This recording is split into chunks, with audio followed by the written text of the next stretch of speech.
So, let me take you back about 10 years. I was working at a small web hosting company, and when I first started, I was just an entry-level support technician.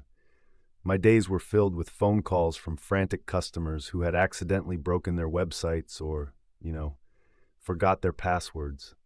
It was tough, really tough, but I hustled, and over time I climbed the ladder. I became a team lead, dealing with SSL certificates and high-value cloud hosting accounts. And then came the big moment. I was offered a position on the marketing team. I could hardly believe it. It was my first copywriting job. I thought, this is it. I'm never going to take another angry phone call for the rest of my life. I mean, who wouldn't be ecstatic, right? Fast forward a year, and I was happily writing blogs, emails, video scripts, you name it. I was living my best life at my desk in the marketing department. That's when Ruth, the woman who took over my old role, walked in. Now let me tell you about Ruth. I had serious doubts about her promotion. She was bullheaded and rude, constantly overstepping her bounds as an entry-level tech. I mean, she'd tell people when they could or couldn't take lunch breaks. It was infuriating. But my concerns, they fell on deaf ears. And there she was, strutting into my marketing space. Ruth plopped a bulleted list on my desk.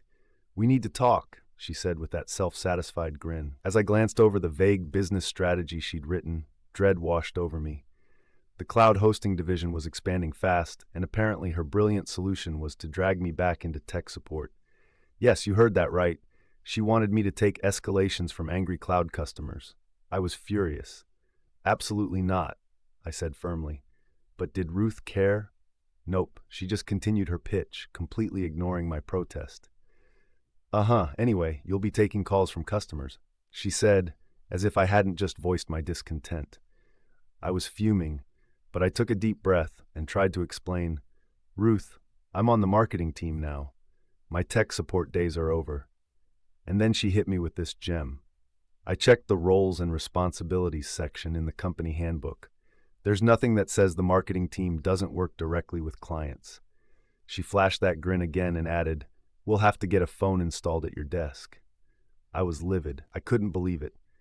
Here I was, envisioning a future free from angry customers, and now I was being dragged back into that chaos. Just then, I recounted the whole awful situation to one of the graphic designers. As I spoke, it dawned on me. Ruth had made a critical mistake. You see, as the only copywriter, I was in charge of managing and updating the handbook. The graphic designer saw the light bulb moment on my face and said, "Oh man, please do what I think you're going to do." I felt a surge of excitement. I logged into our handbook management system and added a new subsection to the marketing team's roles and responsibilities. It clearly stated that we do not take phone calls, emails, or have any direct interactions with customers. I wanted to make sure that my coworkers were safeguarded from any future shenanigans from Ruth. Once I made those changes, I took them to the chief strategy officer, who just smirked and signed off on them. I was on a roll. Then, I marched back to Ruth's desk and set the signed changes right in front of her. "Guess what, Ruth? It actually does say in the company handbook that the marketing team can't take calls," I said, nonchalantly shrugging my shoulders. "Looks like you'll have to figure something else out." Her eyes narrowed, daggers shooting from her gaze, but I didn't care. I left her office feeling victorious. That was the last I saw of Ruth. She eventually poached some top performers from the entry-level tech team to create a dedicated cloud team, but it never really worked out. A few months later, she quit without giving 2 weeks' notice. I can't say I was surprised. And the best part, I've never taken another customer phone call since I became a copywriter. I intend to keep it that way for good. Now I want to hear from you. Have you ever had a situation at work where you had to stand up for yourself against a difficult coworker? What happened?